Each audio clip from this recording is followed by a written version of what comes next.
Nawaitu sunnatal i'tikaf. Allahumma aftah li abwaba rahmatik. Excellence of reciting Durood and Salam.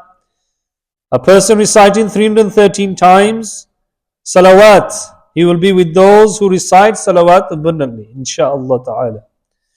Sallu ala al-Habib sallallahu ta'ala ala Muhammad sallallahu alayhi wasallam. Questions and answers about Islamic veil.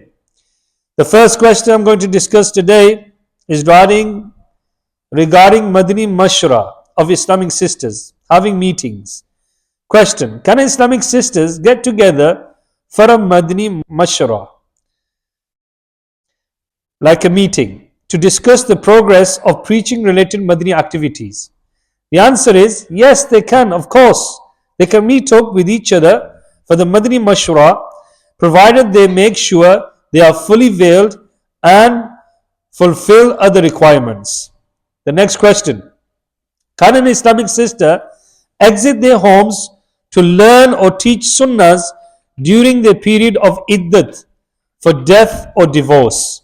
The answer is no, she is not allowed.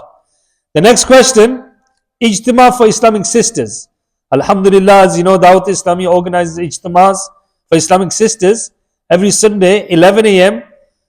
here in Fazan Medina or in a locality in various different cities. So the question says here, is it permissible for an Islamic sisters to organize a sunnah inspiring ijtimat consisting of zikrullah azza wa jal, naats, sunnah inspiring speeches, prayer, etc., whilst fully veiled? The answer: it is important to teach Islamic sisters about the Quran and Sunnah so that they know how to live an Islamic life. There are various ways to do this, such as giving them Sunnah inspiring speech cassettes or any link via YouTube or any bayanat to listen to, and books of reliable Sunni scholars for reading, congregating somewhere to learn about the Faraid and Sunan whilst fully veiled. The famous commentator Hakimul Ummat Mufti Ahmad Yarhan alayhi rahmatul mannan said, these days women should not be prevented from attending and sitting separately in the masjid whilst fully veiled, because nowadays women do not avoid visiting cinemas and marketplaces. If they visit a masjid, then at least they will learn something religious. In another place, he rahmatullahi ta'ala alayhi says, we should educate women using books and booklets, or knowledgeable women should teach those women who have no knowledge, or they should listen to Islamic teachings from a male speaker whilst fully veiled in a completely separate building, often from behind a large curtain. However, great caution is required in this third case. Next question he mentions here, if an Islamic sister is not a scholar, can she deliver a speech in the Sunnah inspiring ijtima of Islamic sisters? The answer is, if she does not have a considerable amount of knowledge, then she must not deliver an Islamic speech.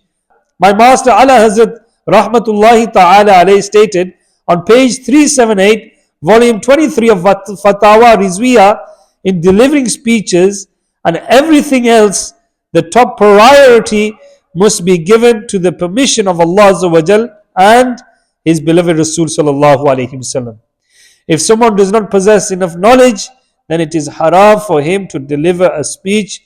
It is also impermissible for anyone to listen to his speech. If ma'adallah Azza wa Jal, someone is a heretic with corrupt beliefs, then he is a deputy of the devil and is strictly haram to listen to him. He must be banned from public speaking in a masjid.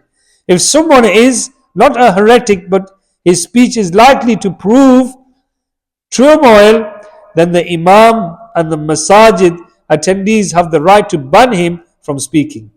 No one has the right to stop a qualified, correct belief holding Sunni scholar from delivering a speech.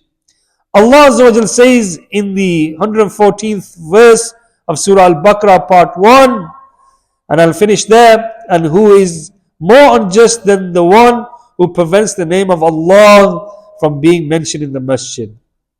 So my dear Islam brothers and viewers of social media, we should make the habit of listening to Sunni scholars.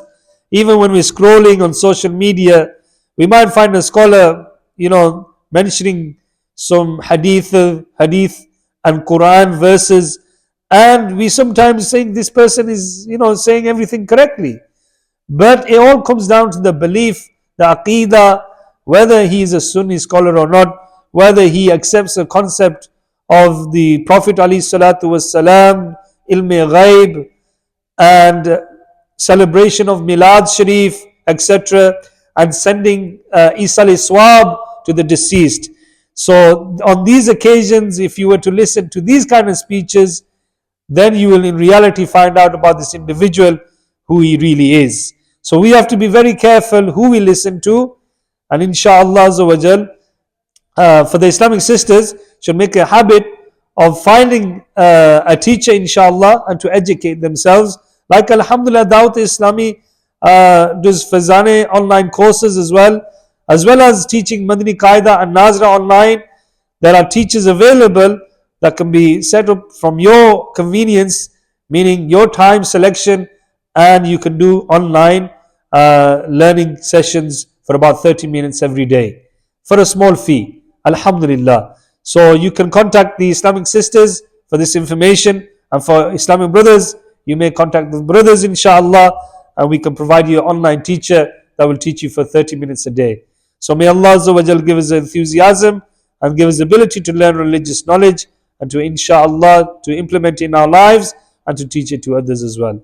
Sallu ala al-Habib sallallahu ta'ala ala Muhammad sallallahu alayhi wa sallam.